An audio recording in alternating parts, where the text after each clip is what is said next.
The indoor season hasn't really gone the way I wanted it to. There have been so many ups and downs that I have faced, and because of this, I'm ending my season early. Hello people of the internet, welcome back to another episode of Road to Sub 21. Last episode I did not have the best of luck and I ran two slow 60s with a 712 and a 711. Later that day I ran my first 200 meter race which did not go well. My calf cramped up halfway through the race and I ended up running a 22.51. But this episode it's time for redemption. After my cramped 200 meters I had 2 weeks of prep before running it again. At this point in time my sessions were going really well. I felt like that race day really woke me up and I started to move how I wanted to. However, I did have a lot of doubt in my mind because last time it didn't go too well. For me, I was definitely stressing out about trying to run the UK national time of 21.8. I know I could do this in my own time, but I was mentally forcing myself to try and do it in this next race day. And with that being said, this is how it went. And here we are with the race. I'm in lane 6, Magsy live on the mic right now because the live stream is dead as hell with no commentary. I don't want to put too much energy into this back straight, but I made sure that I continue with my technique. This is where I kind of started to cramp up last time, but we didn't. So I was able to put in the power that I wanted to make sure we can fly down the home straight, making it a good, consistent run.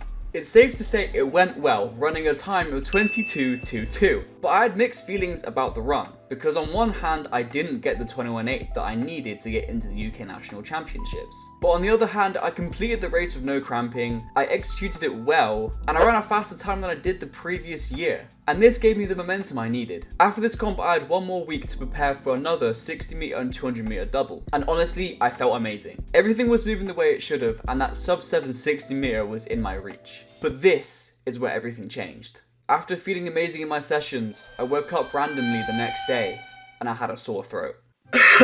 This is great. People of the internet, we are not in a good condition right now. As you can probably hear from my voice, I am a little under the weather. It could be a number of things that happened over the last few weeks, but I think it's just the stress I put on myself, and that has made me ill. So, physically I feel really good, so we're going to still run these last races. I'm definitely in a sub 7 condition, by the sounds of it I'm not, but I really want it. See if I can piece it together on Sunday, no matter the circumstances.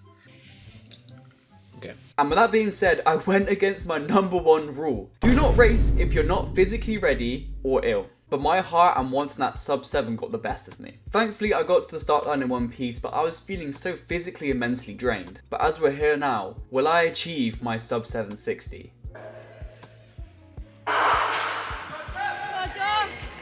Phillips just falling behind Islam and Max Smith now. Southgate. And the answer to that is no.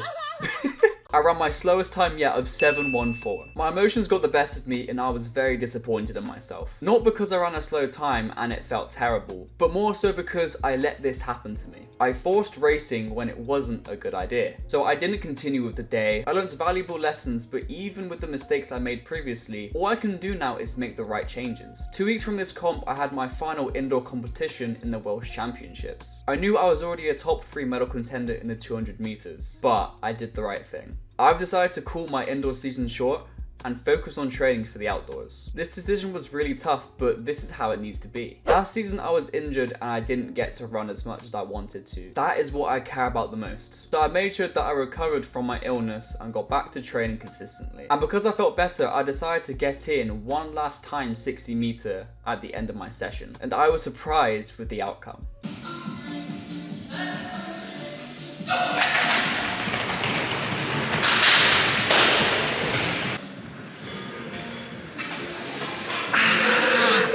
That's so fucking annoying there. I know this there. What a fucking... And after everything that didn't happen for me in the indoors, I just casually pull out a 6.9 second 60 meter in training. Even though I couldn't have done this when it mattered, and that is quite annoying. Seeing that time on the clock gave me the right confidence, saying that I am fast and that I am doing the right things. But the one thing I didn't work out in my indoor season was how to unlock it on the right day. That is something I got to work on for the outdoors. And speaking about the outdoors, I've got my first races lined up. Okay guys, I'm about to do something I'm gonna regret. I'm about to sign up to my first 400 meters in 7 years. Select events, where's the 400? Here it is. Man, now am I gonna put 54, which is my current PB? I really don't know.